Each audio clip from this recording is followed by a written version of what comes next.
Hey everyone, welcome to this week's interview cycling series, Secrets from the Saddle with Mike Nash. So Sylvie here, and what I started to hear about 2 years ago was just out of pure curiosity because of my cycling background. I have a women's cycling club, one of the largest, I think is the largest in Canada, called Cycle Fit Chicks. I've been a road cycling racer. I'm an events coordinator, commissaire. So I do a lot of stuff cycling related, and I thought it might be interesting that people might want to learn more about the cycling world and different parts about it. So that's why I've started reaching out to a lot of the people that I know locally here and internationally to bring you some of the amazing things that make up cycling. So we're talking to Mike Nash here, or Michael Nash. Mike's fine. Mike. And I reached out to him. So funny enough, we probably officially met once, but I've heard a lot about him. Time trials years ago. Time trials. Well, I interviewed Jim Glover, and he talked about you. So yeah, Jim was here you are. Coaches, yeah. Because he helped you coach. Yeah, he helped me get started for sure. All right, so what we're going to do is we're going to dive into a bit of Mike's background. So he lives in Carp here with his wife, and they have a horse farm. So I love horses. I grew up with horses too. We've got 4 horses and 4 dogs. 4 horses and 4 dogs. So if that doesn't keep you busy while you're cycling, not cycling, or working, definitely keeps me out of trouble. Does. So let's start. So we've got stuff to show you too, which is super exciting. I love having pictures because I'll take some of these and I'll post them after. And so Mike, how about you tell us about how you got into cycling? Sure. Yeah, I got into cycling rather late. That's okay. Like late a lot of good. people, like me, busy working and stuff, and I had played soccer and hockey and all these other sports, and then I was looking for something that was, I had broken my leg actually, playing soccer, and one of our neighbors came over to break our horse. Not break, but the term is really get it under saddle. Yeah. And it was actually Ray Zahab who... Get out of town! I just reached out to Ray. So We're going to be talking to Ray, I bet. Ray came over with his hockey helmet on, and he decided, he was a bit of a cowboy, so he's like, okay, I'm going to get this horse going. Did Ray live near you? Ray lived 1 street over. And he had horses too, didn't he? He did, yes. They had horses too, okay. Yeah, so he said to me, hey Mike, once your cast is off, why don't we go mountain biking? So that's a good thing to do. Yeah, right. So he took me to Camp Fortune, and it was crazy. I don't mountain bike, and it was very dangerous, and I had to walk down a lot of the sections. Yeah. But he had remarked on the way up, he said, "Oh, you're pretty strong," and I didn't really think anything of it, honestly. So he started coaching me just as in physical fitness, and I was pretty done with soccer by that time because men's soccer. So how old were you at that time? I don't know, 35. Oh, okay. Guessing. Yeah. So that's probably when I ran into Ray too, because he started mountain biking and French racing. All right, yeah, so he in Chelsea. He was in Chelsea at the time. So then he actually got me to the Peak Center. Oh. And then I got tested there, and I guess my test results were pretty good. I didn't really know. And then they said, well, why don't you do some racing? And I said, I don't know anybody in cycling. But I was riding out one day just in my neighborhood in Canada, and what happened is I saw this pack of cyclists go by, who I later learned was an LBC group ride. And I recognized somebody who was on the back of the pack. It was Avery Burdett. And he's like, hey, Mike, join along. And I'd never even ridden with a group at all. And so I did. And then he said, oh, you should come out to the time trials. So, oh, boy. So then I did. Yeah, I did. I did for the very last time trial of the season. I remember actually Jim Glover was doing registration. And he was basically like, I'm not letting anyone register on the last night. Which was kind of ironic because he ended up being my coach. And then he's like, you've got a really good time. No, I didn't really. I barely cracked 24 minutes. I had a road bike, but I thought this is pretty neat. So I came out and did it afterwards, and I don't know, like some things you just kind of stick with it. It was a good community, like the OBC time trial team was very supportive, you know, it was a good group of people. And then eventually through that I met, you know, Glenn Rendell and started racing with Glenn and, you know, met Jim and a whole bunch of other Rendell guys, met a whole bunch of other people. So what started as just a casual ride out in the country turned into something that has pretty much been a secondary focus for like the last, you know, 15 years. Yeah. I'd say. So yeah. It's funny how cycling and community can do that to you. Yeah, well, I mean, you know, playing team sports got harder as people got busier, families and stuff, and so then you could find a group to cycle with, and you know, I just met a lot of good people and had a lot of fun. So okay, so you found the OBC and you found Jim. Yeah. So where does it go from there? Like, what happened? I think at the time Glenn Rendell, he was doing some time trials. So he just said, you should probably come out and bike race. And I never ever bike raced. And I said, that sounds terrifying. And he said, well, come out and do it anyway. And that's it. It's okay. You'll be fine. Yeah. Come on out. He said, yeah, you're going to crash. And that's well, at least he was upright with you. I mean, that's good. It's like everybody eventually has a little head. But it'll be fine. We'll just get back on. So we went to our first race. It was in Windsor. I remember that. And Windsor, Ontario. It was the Tour de Ville Italia. So that would be with, you know, Glenn and Jason Cheney and maybe Aaron Filion was on the team, and Jim Somos and Casey Roth, that's Ryan's brother, Sean Wakefield, I'm trying to think who else was on the team. Just a bunch of guys who were really fun to race with. And anyway, we were walking up to registration, and I see this guy crash and slide across the sidewalk and slam into the curb, and he's screaming. And so this is my very first criterion, very first road race. And Glenn says, oh, don't worry, that won't be you. And as he walks over the guy, yeah, it's okay. And he was literally screaming on the ground. Anyway, so it's a good thing you were intimidated by that, because I don't remember. A lot of people probably be like, you know. I don't remember much, to be honest, about that race, but I do remember that. This is like the first thing I saw. But yeah, that's how I got into it.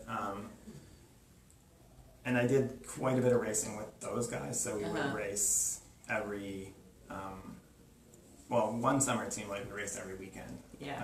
My wife reminded me of that. Yeah. That I was away quite a bit. That happens. Yeah, and I don't know why, but I was very intrigued by track cycling. So that's, and time trials kind of seemed like similar, like timed efforts, endurance timed efforts. So I don't know why, though. Did you start in Forest City? Yeah, actually I did. London? Yeah. Because that was probably the only I rode place. Forest City, the 138-meter track. That was scary. That track is so fast. Well, it's only fast because it's so small. And by the time you're around one corner, you're into the next. And I remember being on it and getting, like, dizzy. It was terrifying to come off the track and hope you could stop on the slippery skating rink surface before you went into the next corner. But getting off that track was frightening. When you were on it, you were okay, but it took me a long time to actually get up the nerve to go around somebody on the track, because you're kind of trying to time it out of the corner, but the straightaway is so short that, anyways. You probably got better on it than I did, because I didn't do any real serious group racing or anything on it. Well, I was just group riding, but I think you just went straight into events, did you? Yeah, I went straight into Pursuit. And Jim helped me out a lot with that. We actually went to a lot of tracks. We went to Dieppe. We went to the Bromont track. Oh, we went to the London track. You know, this was all before Milton came online. Yeah. So explain what's Pursuit for everybody. Pursuit is really two people starting on opposite sides of the track out of a starting gate, and then you know, chasing each other, pursuing each other for a distance. So depending on the event, you know, the elite distance is 4K. So Okay, I was just gonna ask. I only ever did that once, I think, at a national championship. I actually rode that, you know, in Los Angeles as well. So because of my job, I would travel quite a bit. So anytime I would see there's a velodrome nearby, I try and get on it. So I did have some fun riding at the, I think it was called the Home Depot Center at the time in Los Angeles, which was in an interesting neighborhood. Just anyway, so. Well, if you know the sign of the velodrome, you gotta find a cheap place to build it. Yeah. And is that what you're saying? Like kind of a Yeah, it was a little sketchy. Yeah, it was a little sketchy. At the time anyway. I'm not sure what it's like now. And yeah, I got into the timed events. So yeah, the 4K, 3K, 2K. It's kind of weird because as you get older, the distances get slower, even though you were getting slower. So you'd think the distance would go up, but you know, it takes forever to run heats and stuff. So that's why. So as you get older, you're getting slower. So they just sort of shorten the distances. Is that how it works? Yeah. So when you're like 50 plus, you're riding like a 2K pursuit instead of a 3K pursuit when you're like 40 to 49. Would you prefer doing something shorter? Well, yes and no. I mean, if you're an endurance person, then you're not as good getting out of the gate. So it actually tends to favor like kilo riders or something. Or more fast twitch. Yeah, fast twitch kind of guys. So. Yeah. Oh. But yeah. But anyway, I don't know why, but at one point I just thought, well, let's look at some of the records. That's why I was got into because this is where I wanted to ask, because you have quite a few 1 kilometer and 2 kilometer record holder.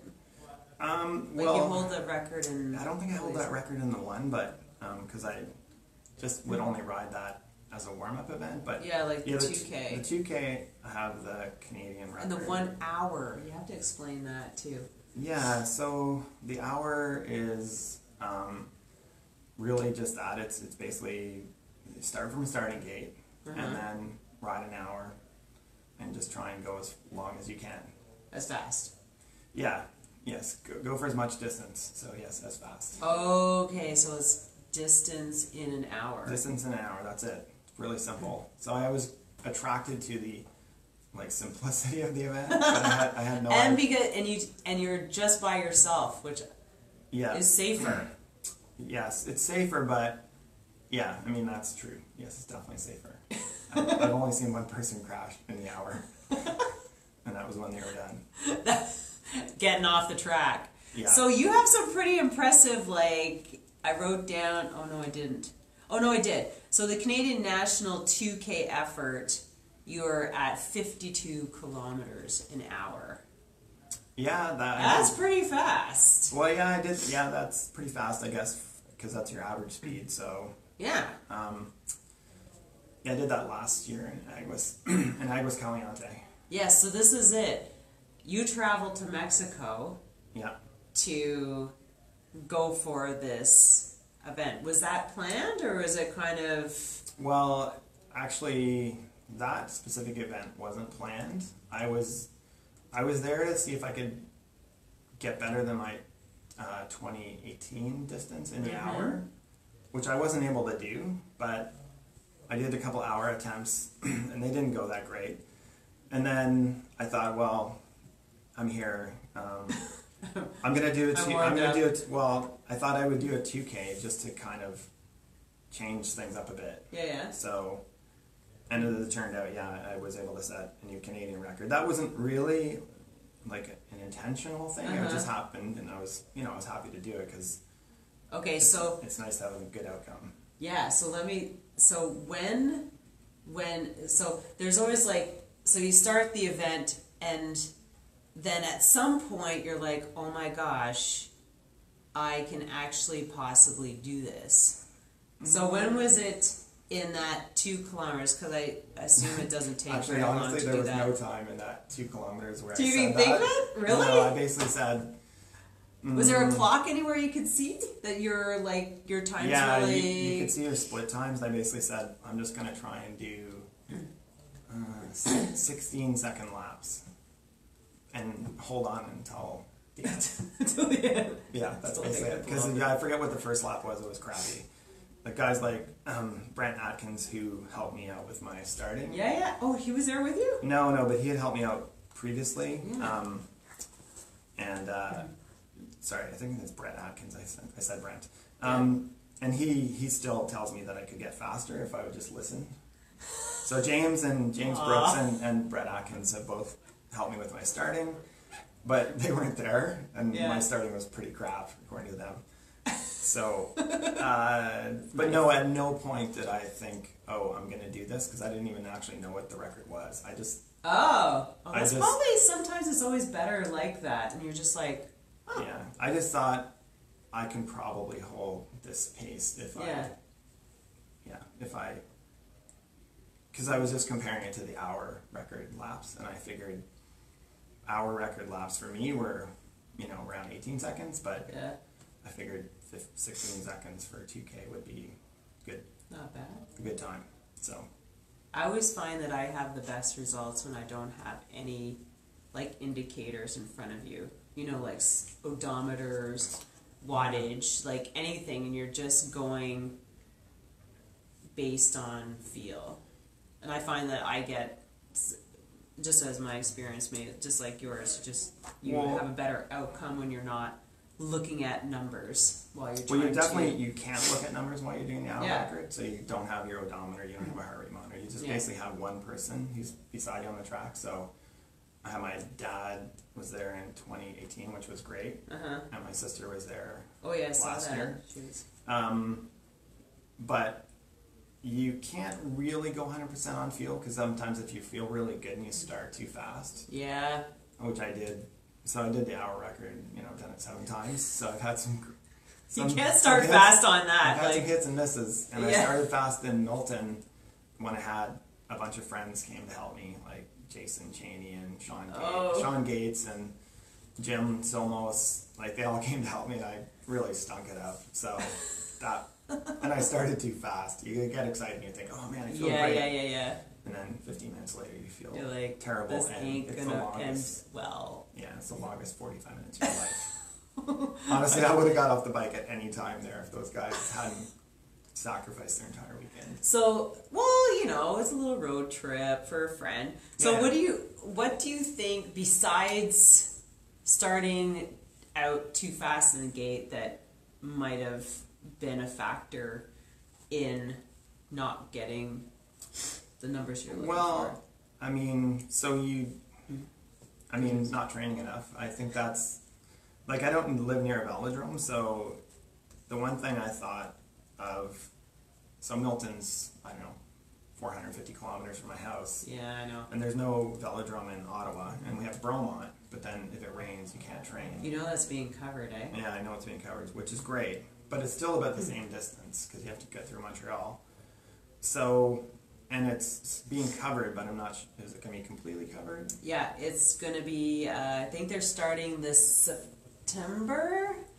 Don't quote me, but definitely by 2021, and it's going to be fully covered. They're going to have offices underneath. Oh, neat. Like, it's going to be a full facility. Oh, I think that's Sylvain Adams who's involved in that, right? Who? Sylvain Adams, who's I've never... Israeli pro cycling. I met him at the track national. I know Nicholas. But I think he's one of the main sponsors of that. Oh, sponsors, probably. Another great guy, him and... I'll think of it. So Sylvain and the guy I know is Nicholas, and he already runs the facility right now. So he's one of the organizers, I guess. Yeah, that would be good too. Well, our area definitely. It wasn't really an option though, because I have driven 4 hours, and then you get there and there's a little sprinkle of rain. Then you're I'm mountain biking. Sliding off the track.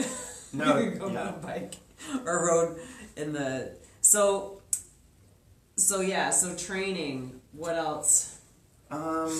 So training, sleep. I tried different strategies to get ready for the altitude in Mexico. So Mexico is 6,000 feet. So it's actually 1,888 meters in Aguas Caliente.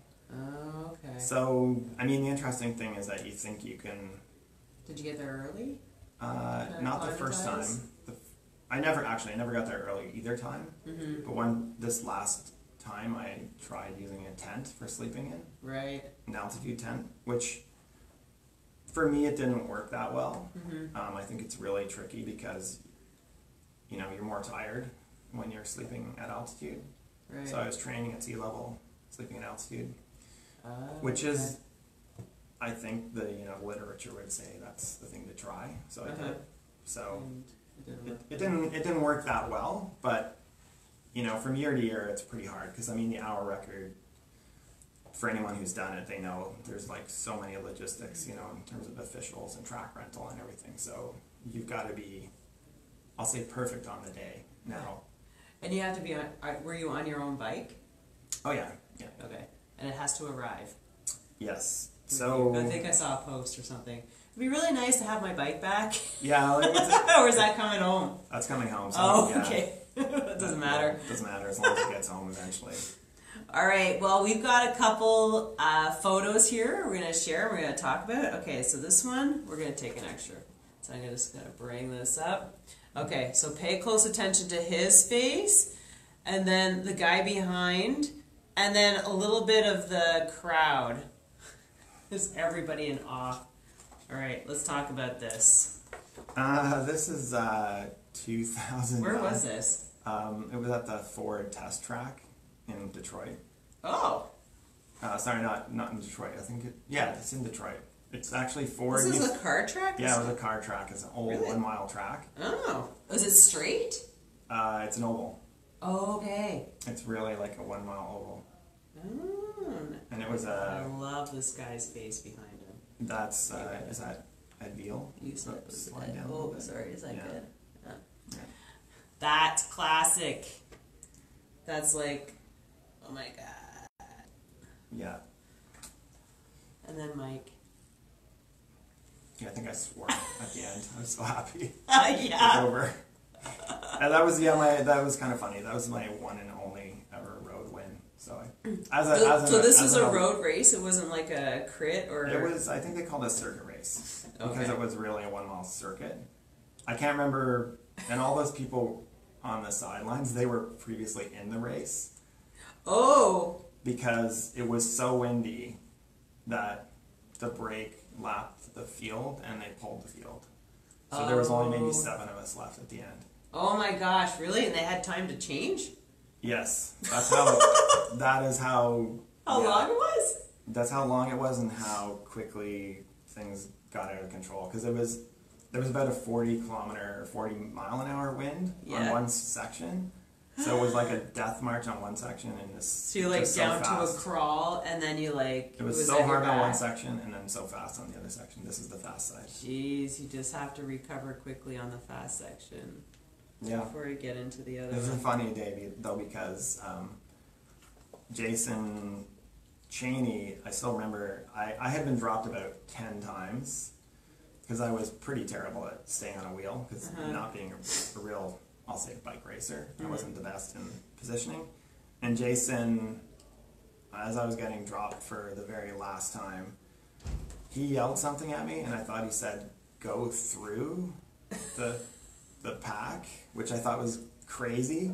But he yelled it at me, and I went through and ended up being in front, and then established about a 12-second lead and hung on for the win. So. But it was really funny because I would never ever have won the race if I had actually. What did he actually say to you? He said, "Get to the front" or something like that. Oh, okay. He didn't say "go through." He basically was like, front. "Don't tail gun," which I was famous for tail guns. So. And then sprinting ahead. Did you do that? I didn't sprint ahead. I don't remember what I did. Just honestly, I just hung on. Anyway, it was funny. Love race. That's a classic. That's a great photo. You ever have one as a racer? Yeah, yes, it was a memorable thing because it was, I was there with my team and just a great bunch of guys, and so it was fun. That was in 2009. Oh, 2009. Okay, where's this one? This is 2018. Just a second. What is this one here? 2000. Okay, these are both stayed.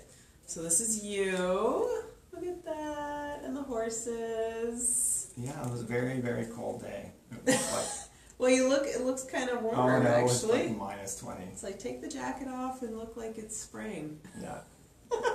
This is, oh yeah, it's January It's 12th. freaking cold. Yeah. Well, you look pretty happy. Yeah, I'm there with Belle and Ruby, 2 of our horses.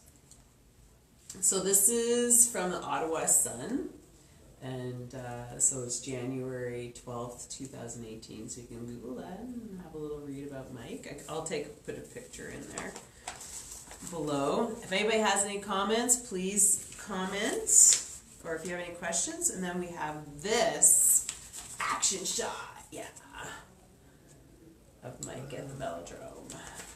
Where was this? Be Manchester. You've raced quite a few different velodromes. Yeah, I think 7 or 8. Wow. Brian Piccolo, Manchester. Brian Piccolo's Florida. Oh, Mike Woods.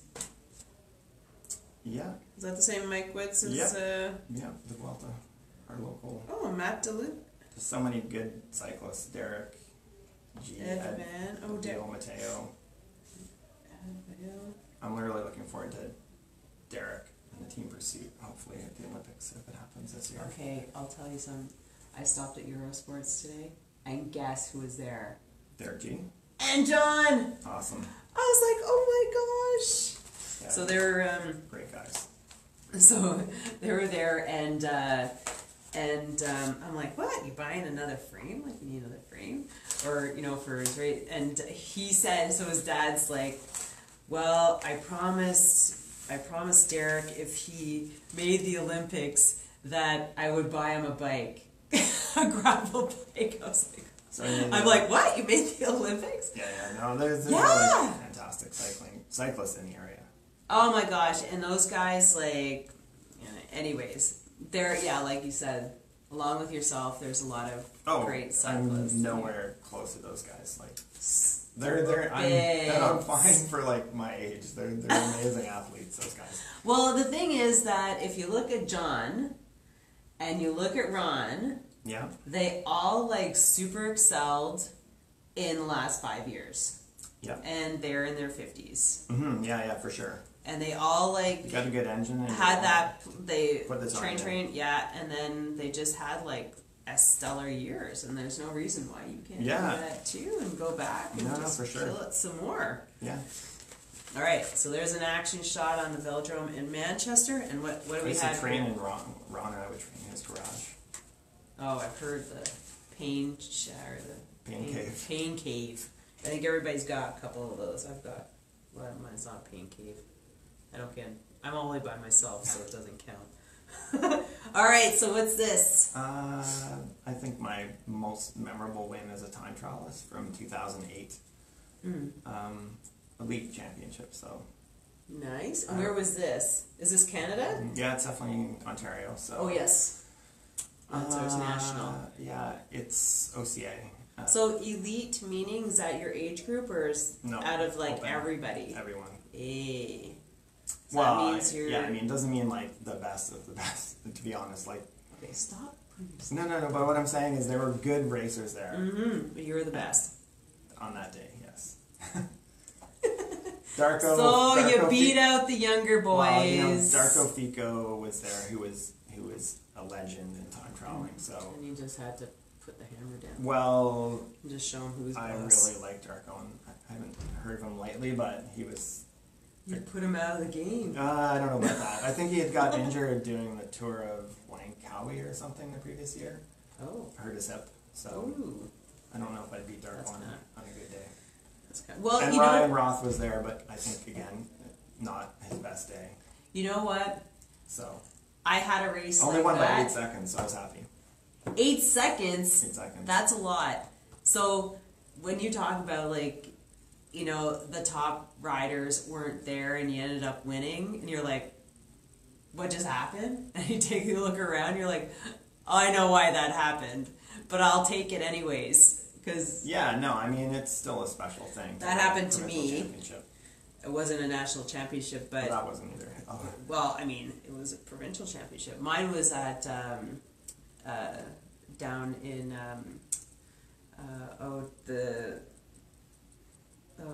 Charlevoix series. Oh, yeah, I've got one of those. Yeah. Jerseys So too. that only year I was racing senior one too. Actually, I was on. Yeah. And that year, I came first in the time trial. And because all the other girls were racing Tour de PEI, and they weren't there. But anyways, I came first in that, and I actually came second overall, which was pretty stellar. I think. Where's this? This is a national championship. Yeah, that was one of the ones on the track, and Ride with Rendell did a nice jersey for me, which was very nice. Ah, love having a Canadian flag on you. Now, okay, so then this was the picture that I posted, and you had, but I thought there was another Canadian. Yeah, there was another national championship. That was last year. That was probably this one. Oh, yeah, bring it over here. This is more of the standard. Yeah, there you go. That was and that's you had the medal. Yeah, that was for the Pursuit. That's cool. Yeah. It's always nice having one of these in your. Well, the nice thing about it is you closet. can't. Well, you shouldn't be able to buy them, right? You have to earn them. So. Well, yeah, exactly. So when you see somebody wearing this, you know that they've earned it. Yeah. So. Yeah, that's why people don't like it when the CCA sells like old Team Canada skin suits. Oh, and stuff. really? Yeah. Yeah. I think a lot of people would That say would be you like, gotta earn it. kind of like poo-pooing that, yeah. OCA. But All that right. was the CCA. All right. So now, what's next? Because we had a quick chat about community stuff. So what's next for you? What have you been working on within the community? Tell us a little bit about that.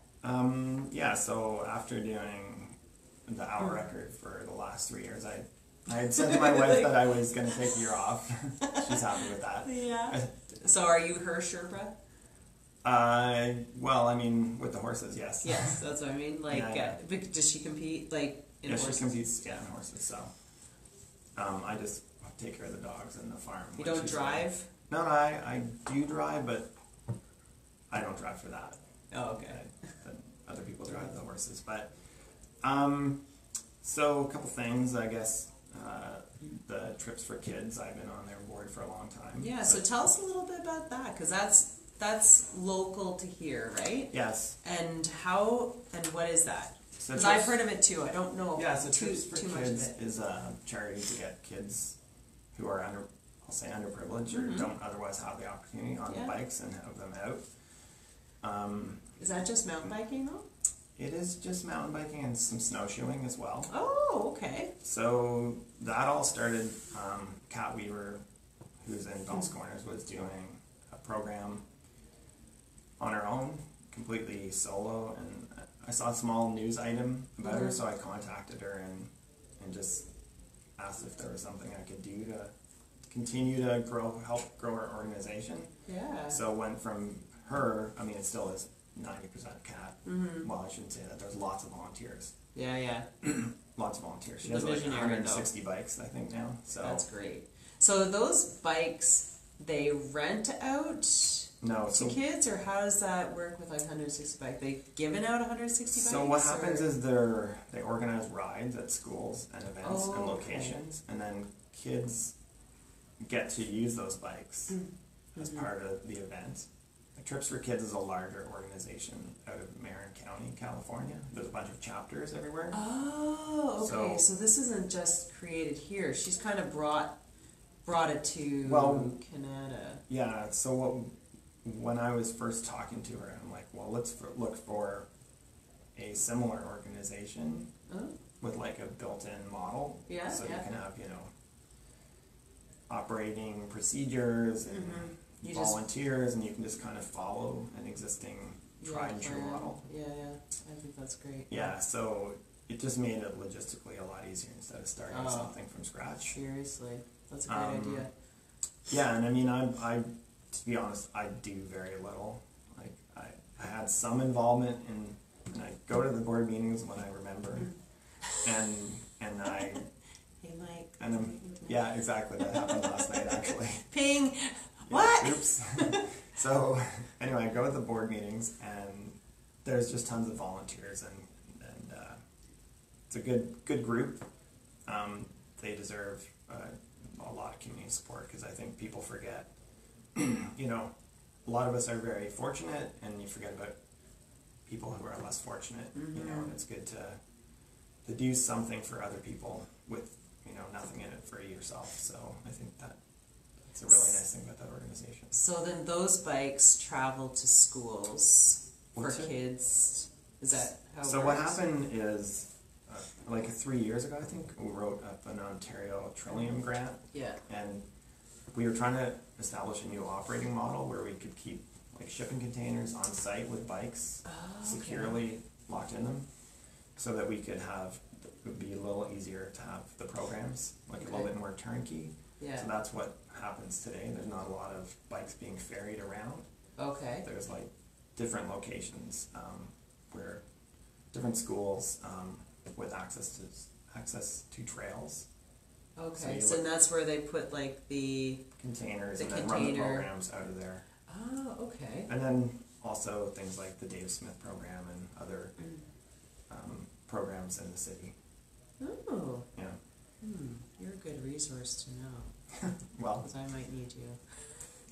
Because, like you said, it's always good to kind of jump on what's already being done or model something that's already been done. Because I have an idea for Quebec to along something along that lines. But so that's what's been keeping you busy. yeah. So what's the summer gonna look like for you?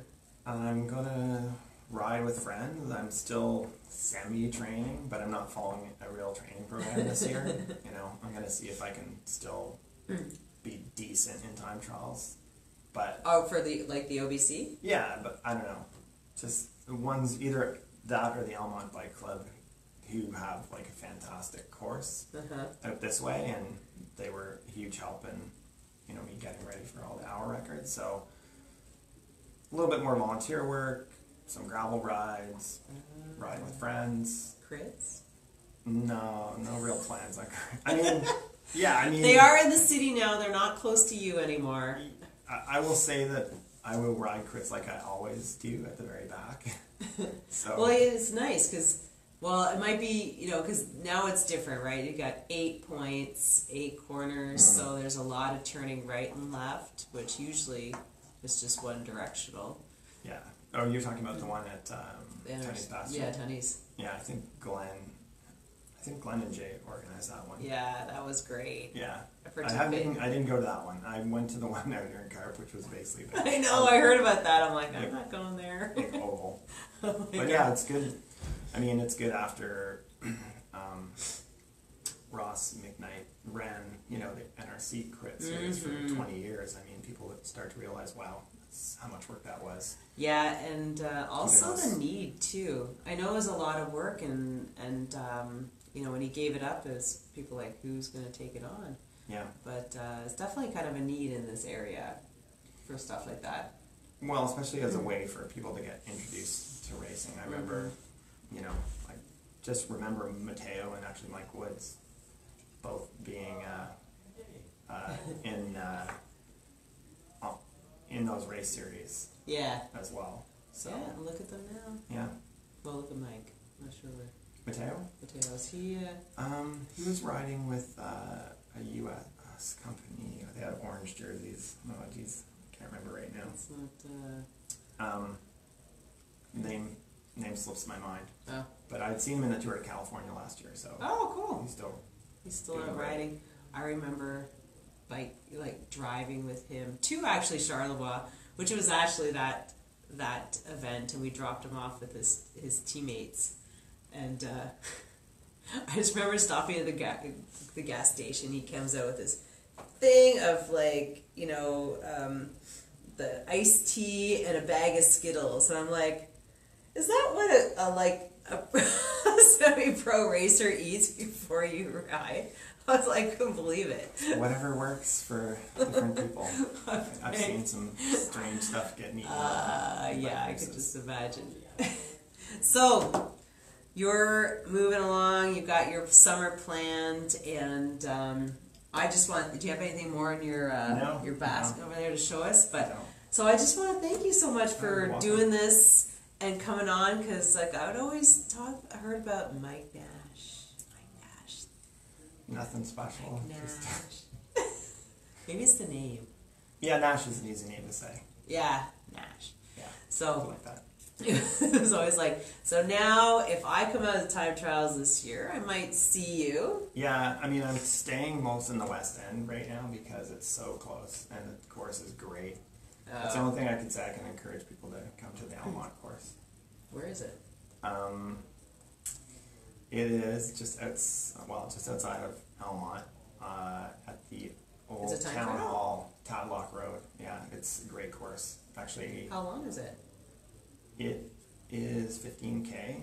Okay. It was previously used in the 15 out and 15 back? No, 15 total. Oh, okay. So it's hilly.